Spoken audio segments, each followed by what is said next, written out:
ప్రభునామానికి స్తోత్రం కలుగును గాక. ప్రియమైన వారలారా, ఎలా ఉన్నారు? ఈ కడవరి దినాల్లో పరలోక రాజ్యానికి కావలసిన క్రొత్త జన్మ మనకి ఉన్నదో లేదో దేవుని వాక్యపు వెలుగులో మనం పరీక్ష చేసుకుని మన క్రొత్త జన్మ అనుభవాన్ని దేవుని వాక్యపు వెలుగులో నిర్ధారణ చేసుకోవాలి. రండి, దేవుని వాక్యాన్ని మనం చదువుకుందాం. యోహాను సువార్త 3వ అధ్యాయం 5వ వచనం చూడండి, లేక 3వ వచనం నుంచి చదువుదాం. అందుకు యేసు అతనితో, ఒకడు క్రొత్తగా జన్మించితేనే కాని అతడు దేవుని రాజ్యములో చూడలేడని నీతో నిశ్చయముగా చెప్పుచున్నాను. 5వ వచనం, యేసు ఇట్లైను, ఒకడు నీటి మూలముగాను ఆత్మ మూలముగాను జన్మించితే గాని దేవుని రాజ్యములో ప్రవేశింపలేడని నీతో నిశ్చయముగా చెప్పుచున్నాను. ప్రియమైన వారలారా, మన జీవితాల్లో పరలోక రాజ్యానికి వెళ్ళాలి అని అంటే దేవుడు చెప్పినది ఒకే ఒకటి, క్రొత్తగా జన్మించితేనే కానీ అతడు దేవుని రాజ్యమును చూడలేడు. పరలోక రాజ్యానికి వెళ్ళటానికి దేవుని యొక్క టికెట్ ఏమిటి అనంటే క్రొత్త జన్మ అనుభవం. మన జీవితాల్లో పరలోక రాజ్యం ఎలాంటిది? పరలోక రాజ్యం శాశ్వతమైనది. పరలోక రాజ్యం అక్షయమైనది. పరలోక రాజ్యం మన జీవితాల్లో ఈ లోక రాజ్యములన్నిటికన్నా భిన్నమైనది. అలాంటి పరలోక రాజ్యానికి వెళ్ళటానికి దేవుడు పెట్టిన అర్హత ఏమిటి అంటే క్రొత్త జన్మ, ఆత్మ సంబంధమైన జన్మ.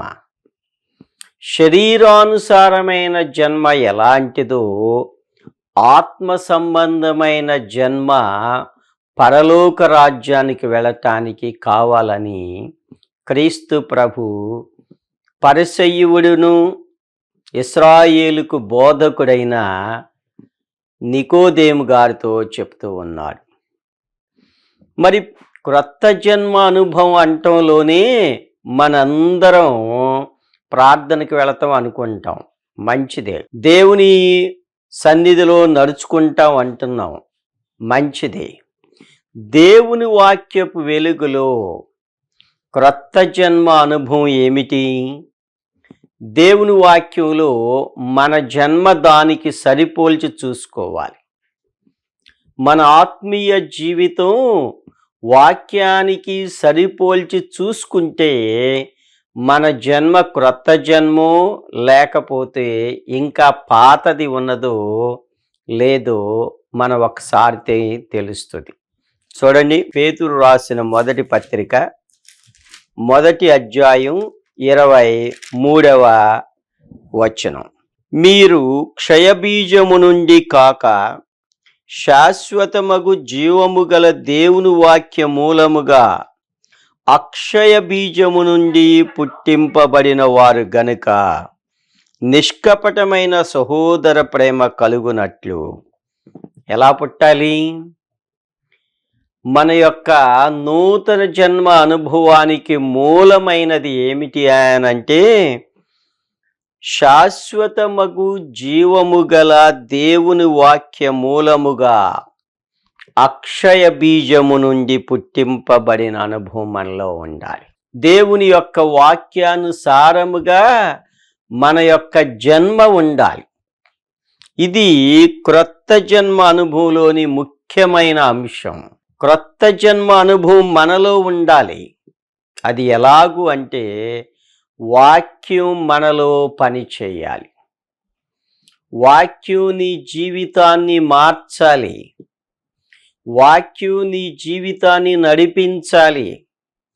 వాక్యం ద్వారానే మన జీవితాలు ఈ లోకంలో నడిపించుకోవాలి. ఇది కాకోకుండా మనం ఏ పద్ధతిని మనం అనుసరించినా అది క్రొత్త జన్మ అనబడదు. ఈ సత్యాన్ని మనం ఎంతో జాగ్రత్తగా తెలుసుకోవాలి. ఏమంటున్నాడు ఇక్కడ? అందుకు యేసు అతనితో, ఒకడు క్రొత్తగా జన్మించితేనే కాని శరీర మూలముగా జన్మించినది శరీరము, ఆత్మ మూలముగా జన్మించినది ఆత్మమూలమైన జన్మ. అంతేకాదు, యోహాను సువార్త 1వ అధ్యాయములోనే దేవుని యొక్క వాక్యం చూడండి, 13వ వచనం. 1వ అధ్యాయం 13వ వచనం ఏమంటున్నాడు? వారు దేవుని వలన పుట్టిన వారే గాని. ఎవరుండాలి? దేవుడు మనలో ఉండాలి. మన తండ్రి ద్వారా మనం రక్తమాంసాలు పుచ్చుకున్నాం అంటే మన తల్లిదండ్రుల యొక్క జీన్స్ మనలో ఉంటాయి. తల్లిదండ్రుల యొక్క లక్షణాలు మనలో ఉంటాయి. దేవుని వలన పుట్టిన వారే అంటే దేవుని యొక్క లక్షణాలు మనలో ఉండాలి. అది క్రొత్త జన్మ యొక్క ముఖ్య లక్షణం. ప్రభువును పోలిన జీవితం మనలో ఉండాలి.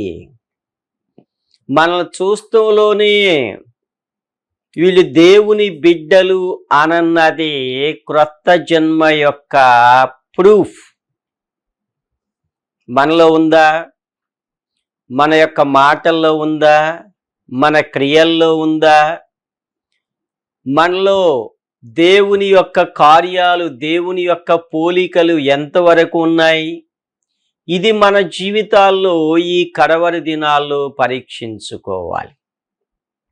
గుడికి వెళ్తున్నాం, ఎన్నో సంవత్సరాల నుంచి మందిరాలకు వెళ్తున్నాం. మేము రక్షించబడి చాలా కాలం అయింది, సంవత్సరాలు అయింది. మేము ఎన్నో తరం క్రైస్తవులు. మేము గుళ్ళో ఎగ్జిక్యూటివ్లమి, లేకపోతే మేము చర్చ్ మెంబర్స్మి. మాకు ఆ పదవులు ఉన్నాయి, ఈ పదవులు ఉన్నాయి, రకరకాలుగా చెప్పుకుంటాం. ఇవి ఏవి క్రొత్త జన్మకి అర్హతలు కానే కావు. వీటి వలన పరలోక రాజ్యానికి వెళ్ళలేవు. ఇవి నీ జీవితాన్ని మార్చలేవు. మరి ఏమంటున్నాడు ఇక్కడ? 1వ అధ్యాయం 13వ వచనంలో, వారు దేవుని వలన పుట్టిన వారే కానీ. దేవుని ద్వారా నువ్వు జన్మించాలి. ప్రభు యొక్క లక్షణాలు, పోలికలు, ప్రభు మాదిరి, ప్రభు యొక్క జీవితం, క్రీస్తు యేసుకు కలిగిన మనస్సు మనం కలిగి ఉండాలి. ఇవి ఎంతవరకు మనలో ఉన్నాయి? ఒక్కసారి మనం ప్రశ్నించుకోవాలి. ప్రభు సన్నిధిలో క్రొత్త జన్మ అనుభవం అనంటే కేవలము దేవుని వలన పుట్టినదే అంతే. దేవుని వాక్యం అనే అక్షయ బీజము నుండి పుట్టిన వారు అంతే. ఎవరైనను క్రీస్తునందున్న ఎడల అవి నూతన సృష్టి. ఇక పాతవి గతించెను. పాతవి ఏవి ఉండకూడదు. నువ్వు రక్షించబడి ఒక 30 సంవత్సరాలు అయినాయి అనుకోండి. ఇప్పుడు నీ జీవితం ఎంతో దేవుని యొక్క పోలికలోనికి మార్చబడాలి. సంపూర్ణతలోనికి రావాలి. ఫలించిన అనుభవం నీలో ఉండాలి. ఆత్మ ఫలాలు నీలో ఉండాలి. నీ సాక్ష్యం ద్వారా అనేకులు ప్రభువునొద్దకు నడిపించబడాలి. ప్రభువులో దేవుని కొరకు నీవు ఫలించాలి. నీ కొరకు ఫలించటం కాదు. దేవుడు మాకు ప్రార్థన చేసుకుంటే దేవుడు ఆశీర్వాదాలు ఇచ్చాడు, ఇవన్నీ మంచిదే. వాటికన్నా దేవుని కోసం నువ్వేం చేస్తున్నావు? ఇవన్నీ క్రొత్త జన్మ ఉన్నది అంటానికి రుజువులు. ఇవేమీ లేదు అంటే ఎఫెసీ సంఘం వలె మొదటి ప్రేమను వదిలిపెట్టేవేమో, లేకపోతే సార్దీ సంఘం వలె జీవించుచున్నావన్న పేరు మాత్రం ఉంది, కానీ నీవు మృతుడవే అని అన్నాడు ప్రకటన గ్రంథం 3వ అధ్యాయములో. అలా కాకుండా లవోదీకే సంఘానికి ఇంకా గొప్ప గద్దింపు, నీవు దరిద్రుడవు, గ్రుడ్డివాడవు, దిగంబరుడవు అని అన్నాడు. దేవుని యొక్క బిడ్డలం అని చెప్పుకుంటూ, సంఘములో ఉన్నావని చెప్పుకుంటూ లవోదీకే సంఘం వలె ఉన్నట్లయితే మన జీవితాలు ఎప్పటికైనా సరిచేసుకుంటానికి, మార్చుకుంటానికి దేవుడు మనకి అవకాశం ఇస్తూ ఉన్నాడు. ఈ కడవరి దినాల్లో దేవుని యొక్క రాకడ ప్రవచనాలు నెరవేరుతున్న ఈ దినాల్లో మనల్ని మనం మోసపుచ్చుకోకూడదు ప్రియమైన వారలారా. మోసపోకుడి, దేవుడు వెక్కిరింపబడడు. నీవు క్రొత్త జన్మను విత్తేవనుకో, ఆ పంటనే కోస్తావు. మనుషుడా, ఏమి విత్తుదువో ఆ పంటే కోస్తావు. కనుక మన జీవితాల్లో నేటి దినాల్లో ఉన్న ఈ అబద్ధ బోధకులు, దుర్బోధలు, వాక్యాన్ని కలిపి చెరిపెడి ఈ దినాల్లో మనం ఉన్నాం. మన యొక్క క్రొత్త జన్మను పరీక్షించుకోవాలి. ఒక్క విషయం గమనించాలి ప్రియమైన వారలా, ప్రభు దగ్గరకు వస్తే దేవుడు నాకు స్వస్థత ఇచ్చాడు, ప్రభు స్వస్థపరిచేవాడు, మంచిదే. మరి క్రొత్త జన్మ పొందేవని నువ్వు చెప్పలేకపోతే నువ్వింకా క్రొత్త జన్మ పొందలేదని అర్థం. దేవుడు మాకు గర్భఫలం ఇచ్చాడు, మా సమస్యలు తీర్చాడు ఆనని సాక్ష్యం చెప్తున్నావు, మంచిదే. ప్రభు సన్నిధికి వస్తే నా పాపాలు క్షమించబడ్డాయి, నేను ఇప్పుడు దేవుని బిడ్డగా జీవిస్తున్నాను, నా జీవితం మారింది అని నీవు సాక్ష్యం చెప్పకపోతే నీకు క్రొత్త జన్మ అనుభవం లేనట్లే. తెలుసుకోండి ఈ సత్యాన్ని.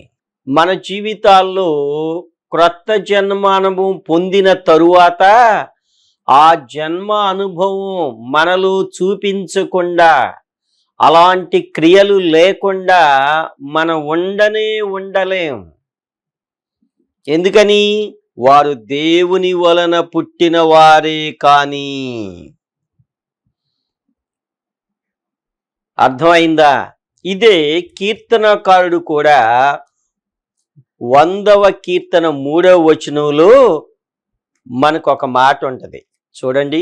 100వ కీర్తన, సామ్ నెంబర్ 103. యెహోవాయే దేవుడని తెలుసుకొనుడి, ఆయనే మనలను పుట్టించెను. క్రొత్త జన్మ ఇది. మనము ఆయన వారము. క్రొత్త జన్మలో ఏమవుతావు?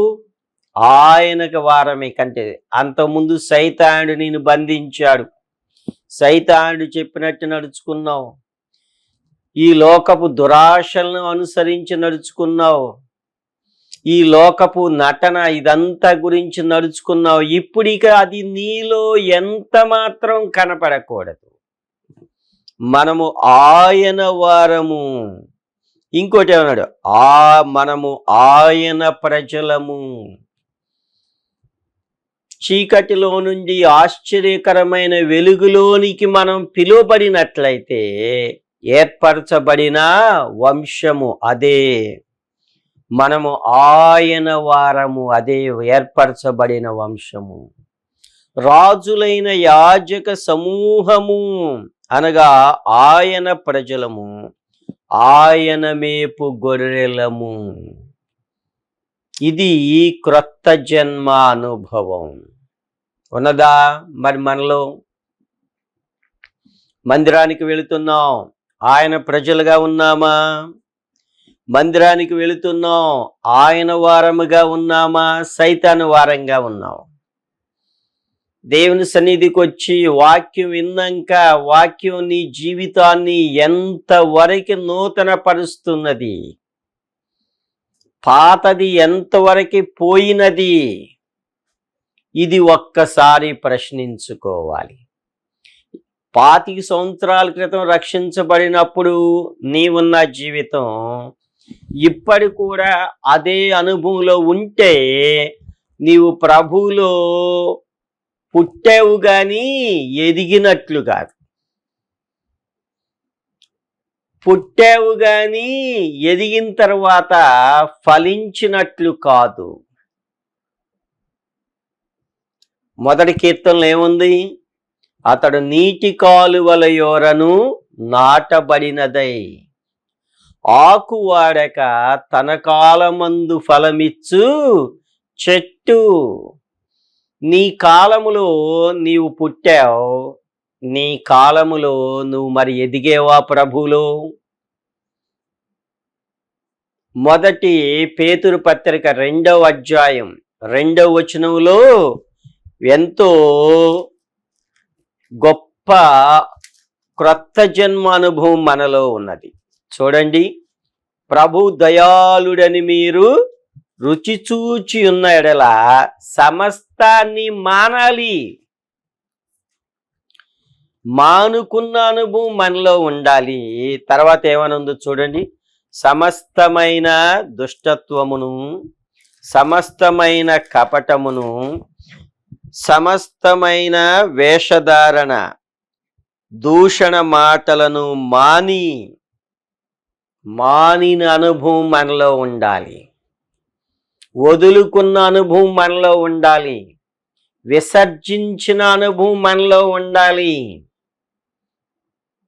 ఇది మనలో ఎంతవరకు ఉన్నది?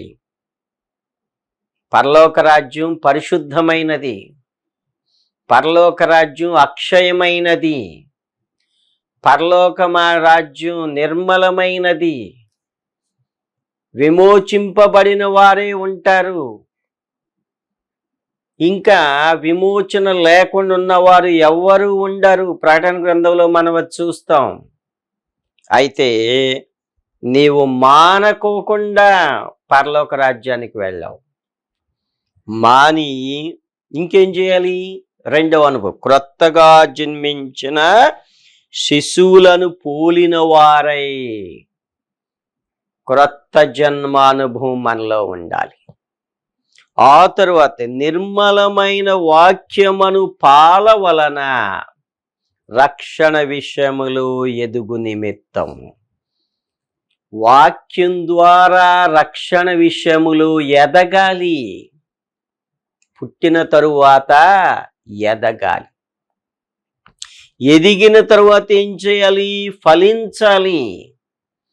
30 ఫలించాలి, 60 ఫలించాలి, 100 ఫలించాలి. దేవుని యొక్క మాదిరి మన జీవితాల్లో కనిపించాలి. మనము ఆయన వారముగా మనం ఉండాలి. మన యొక్క కుటుంబం లేక మన యొక్క వ్యక్తిగత జీవితం, మన మాటలు, మన ప్రవర్తన, మన క్రియలు, వీళ్ళు దేవుని బిడ్డలు, యేసు ప్రభు వీళ్ళల్లో ఉన్నాడు అని మన సాక్ష్యం మన నుంచి లేకపోతే క్రొత్త జన్మానుభవం అసలు కానే కాదు కాదు కాదు. మోసపోవద్దు. దేవుని యొక్క వాక్యపు వెలుగులో ఈ సందర్భంగా మనం పరీక్ష చేసుకోవాలి. మొదటి పేతురు పత్రిక 2వ అధ్యాయంలోని అనుభవాలు మనలో ఎంతవరకు ఉన్నాయి? మానిన అనుభవాలు ఎంతవరకు ఉన్నాయి? రక్షణ విషయములో ఎదిగిన అనుభవాలు ఎంతవరకు ఉన్నాయి? ఎదిగిన తరువాత దేవుని కోసం మనం ఫలించాలి. ఆకు వాడక అంటే సజీవం. మన జీవితాల్లో నిర్జీవ క్రియలు ఉండకూడదు. నిష్ఫలులుగా అసలు ఉండకూడదు. దేవుడు మన జీవితాలను చూసినప్పుడు మనలో క్రొత్త జన్మ అనుభవం ఆయన పోలికలే కనిపించాలి. ఉన్నదా మనలో? ఎంతవరకు ఉన్నది? మన విశ్వాసులమైన, సంఘ పెద్దలమైన, పరిచారకులమైన, ఇంకా దేవుని కాపరులమైన ఎవరైనా సరే ఈ యొక్క ప్రాతిపదికకు కనుక దేవుడి పెట్టిన ఈ అర్హతకు ఎవ్వరికీ మినహాయింపు లేనే లేదు. మనం ఏమనుకుంటాం, వీళ్ళు బాగా ప్రార్థన చేసి పరలోక రాజ్యానికి వెళ్ళిపోతారు అనుకుంటాం. మంచిదే. క్రొత్త జన్మ అనుభవంలో మనం దేవునిని ఎంతవరకు చూపిస్తున్నాం మన దైనందిన జీవితాల్లో? ఇది మన జీవితాల్లో మనం తెలుసుకోవలసిన సత్యం. ఏమంటున్నాడు ఇక్కడ? ఒకడు క్రొత్తగా జన్మించితేనే కానీ అతడు దేవుని రాజ్యమును చూడలేడని మీతో నిశ్చయముగా చెప్పుచున్నాను. తర్వాత 5వ వచనం ఏమంటాడు? ఒకడు నీటి మూలముగాను. ఏమిటి నీటి మూలముగా అంటే? నీరు దేవుని యొక్క వాక్యం. కీర్తన గ్రంథం 1వ కీర్తన 3వ వచనంలో ఏముంది? అతడు నీటి కాలువల యోరను నాటబడినదై. 66 నీటి కాలువలు. బైబిలు దేవుని యొక్క వాక్యం. ఈ 66 గ్రంథాల్లో ఉన్న వాక్యం నీలో ఎంతవరకు నెరవేరింది? ఈ సత్యాన్ని నీవు మర్చిపోతే, కొందరికి అసలు బైబిల్లో ఎక్కడ ఏ గ్రంథం ఎక్కడుందో తెలియదు, ఎతుకుతారు. పాత నిబంధన అంటే కొత్త నిబంధనలు ఎగుతారు. క్రొత్త జన్మ ఉండట్టు వీళ్ళకే. ఇర్మియా గ్రంథం ఎక్కడుందంటే వీళ్ళకి తెలీదు, పేజీలు చెప్పాలి. క్రొత్త జన్మ ఉన్నట్టు వీళ్ళకి. కొందరు ఒకసారి నేను వాక్యం చెప్తా ఒక ఇంటికి వెళితే బైబిల్ అంతా చింపేసి ఉంది. నాకు అసలు కళ్ళం నీళ్ళు వచ్చేసినాయి. నా బైబిల్ ఎప్పటికీ కనీసం పేజీ నలిగినా నాకెంతో బాధ వేసేస్తుంది. నలగని నేను. దేవుని వాక్యం అంత గొప్పది. క్రొత్త జన్మ అనుభవం నీలో ఉంటే ఈ 66 గ్రంథాల్లో యొక్క సారాంశం నీలో నెరవేరుతుంది. ఇలా లేకుండా ఏం తెలియకుండా పరలోక రాజ్యానికి ఎట్టెళ్తావు? గుడికి వెళ్ళొస్తే సరిపోద్ది ఆదివారం? దేవుడు అలా ఎక్కడా చెప్పలేదు. తెలుసుకోండి ఈ సత్యాన్ని. నీటి కాలువల యోరను నాటబడినదై. 66 గ్రంథాలు ఉన్నాయి. క్రొత్త నిబంధన నీకెంతవరకు నెరవేరుతుంది? పాత నిబంధన నీలో ఎంత నెరవేరుతుంది? క్రీస్తు యొక్క శిలువ బలియాగము ద్వారా వచ్చిన రక్షణ, పాప క్షమాపణ, మారు మనసు, నిత్య జీవ భాగ్యం, విశ్వాసము, ఆరాధన, పరిశుద్ధత, నిరీక్షణ నీలో ఎంతవరకు ఉన్నది? బైబిల్ గ్రంథం యొక్క సారాంశం ఇదే. ఇవేమీ లేకపోకుండా నేను పరలోక రాజ్యానికి వెళ్తానంటే ఏంటి నువ్వు వెళ్ళేది? కనుక ఒకడు క్రొత్తగా జన్మించాలి, మోసపోవద్దు. నీటి కాలువల యోరను నాటబడినదై ఆకువాడక సజీవం, నిర్జీవ క్రియలు ఉండకూడదు. ద్రాక్షవల్లిని నేను, తీగెలు మీరు. అర్థమైందా? ప్రభువులో ఉంటే సజీవ సంబంధం. అర్థమైందా? ఎవడు నాయందు నిలిచిందునో, నేను ఎవని యందు నిలిచిందునో వాడు బహుగా ఫలించును. సజీవ సంబంధం. ఆకు వాడదు. ఇది క్రొత్త జన్మ అనుభవం. ఆకువాడగా తన కాలమందు దేవుని యొక్క కాలములో నువ్వు పుట్టాలి, నాటబడిన జన్మ ఉండాలి, ఎదగాలి, ఫలించాలి. నీ కాలం ఇది. తన కాలమందు ఫలమిచ్చు చెట్టు వలె ఉండును. క్రొత్త జన్మ అనుభవం ఇది. అతడు చేయునదంతయు సఫలమగును. ఆశీర్వాదం ఇది. యువర్ పొజిషన్ దేవుని వాక్యంలో నాటబడతాం. నీ ప్రాస్పరిటీ చేయునదంతయు సఫలమగును. ఉన్నదా అనుభవం? ఇది క్రొత్త జన్మ అనుభవం. ఒకడు నీటి మూలముగాను. ఇదే 119వ కీర్తన 176 వచనాలు. మనలో ఎంత నెరవేరినాయి? 9వ వచనం ఉన్నది చూడండి, ఏమనుంది? యవనస్తులు దేవుని దేని చేత తమ నడతను శుద్ధి చేసి కొందురు. దేని చేత? నీ వాక్యమును బట్టి. నీటి మూలమైన జన్మిదే. నీటి కాలువల యోరను ఇదే. వాక్యం అనే ఉదక స్నానం నీ జీవితాన్ని మార్చాలి. అంతేకాదు, క్రొత్త జన్మ అనుభవం మన జీవితాల్లో ఆత్మ సంబంధమైనదిగా ఉండాలి. కనుక ప్రియమైన వారలారా, ఏమంటున్నాడు ఇక్కడ 119వ కీర్తన 9వ వచనంలో, నీ వాక్యమును బట్టి దానిని జాగ్రత్తగా చూచుకొనుట చేతనే. జాగ్రత్తగా అంటే డబ్బులు ఇచ్చారు, ఎట్లా లెక్కేస్తావు? ఊరిని జేబులో పెట్టుకుంటావా? 5,000 ఇచ్చారు అని అంటే 500 చెక్కులు ఎన్ని ఉన్నాయో లెక్కేస్తావు లేదా? ఎంత జాగ్రత్తగా లెక్కేస్తావు? మరి ఈ లోక సంబంధించిన వాటి విషయమే అంత శ్రద్ధగా నువ్వు ఉంటే, దేవుని విషయాల్లో జాగ్రత్తగా చూచుకొనుట అంటే, నా మాటలు వాక్యానుసారంగా ఉన్నాయా? నా చూపులు వాక్యానుసారంగా ఉన్నాయా? నా యొక్క ప్రవర్తన వాక్యానుసారంగా ఉన్నాయా? నా కుటుంబ జీవితం వాక్యానుసారంగా ఉన్నదా? నా యొక్క ప్రతి అడుగు జాగ్రత్తగా చూసుకోకుండా ఎట్లా పడితే అట్లా మాట్లాడి, ఎలా పడితే అలా ప్రవర్తించి, ఎట్లా పడితే అలా ఉంటే అది నీవు జాగ్రత్తగా చూచుకున్నట్టు కానే కాదు. ఫిలిప్పీ పత్రిక 2:12వ వచనం చూడండి, మధ్యలో చదువుతున్నాను.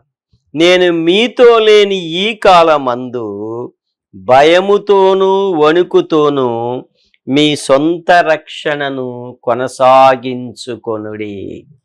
జాగ్రత్త అంటిదే. భయముతో, వణుకుతో. ఇది మనలో ఎంతవరకు నెరవేరుతుందో అంతగా క్రొత్త జన్మ అనుభవం ఉంటుంది. కనుక ఈ కడవరి కాలములో దేవుని వాక్యం ప్రకారం మనం జీవించాలి. నీటి కాలు వాక్యమే గొప్పదైన దేవుని యొక్క వాక్యం. నీ నామమంతటి కంటే నీవిచ్చిన వాక్యమును నీవు గొప్ప చేసి ఉన్నావు. కనుక నేను ముగిస్తున్నాను. ఒకడు క్రొత్తగా జన్మించిన అనుభవం, నీటి కాలువల యోరను నాటబడిన అనుభవం మనలో ఎంతవరకు ఉందో మనం పరీక్ష చేసుకుందాం. లేకపోతే ఈ కడవరి దినాల్లోనైనా సరే మనము మన జీవితాలని దేవుడు సరిచేసుకుని క్రొత్తగా జన్మ అనుభవంలోనికి మనం మార్చబడటానికి, నూతనపరచబడటానికి, అన్నీ మానుకునే శక్తినివ్వటానికి ప్రభు మనకి ఇంకా అవకాశాన్ని ఇస్తున్నారు. శిలువలో కార్చిన పరిశుద్ధ రక్తం శక్తి కలిగిన అమూల్యమైన రక్తం, సజీవమైన బలమైన దేవుని యొక్క వాక్యం మనల్ని విడిపించటానికి, పరిశుద్ధాత్ముడు మనల్ని విడిపించి మనలను క్రొత్త జన్మ అనుభవంలోనికి ఆయన నడిపించునుగాక. అలాంటి క్రొత్త జన్మ అనుభవం ప్రభు మనకి దయచేయనుగాక. ప్రార్థన చేసుకుందాం. పరిశుద్ధుడా, దయగల తండ్రి, కృపగలిగిన రక్షక, క్రొత్త జన్మ అనుభవులు ప్రతి ఒక్కరూ వాక్యపు వెలుగు సరిచేసుకుని మార్చుకొని పరలోక రాజ్యానికి వారసులయ్యే కృపను దయచేయమని మా ప్రభువైన యేసుక్రీస్తు నామములో ప్రార్థించి వేడుచున్నాము తండ్రి. ఆమేన్. ఆమేన్.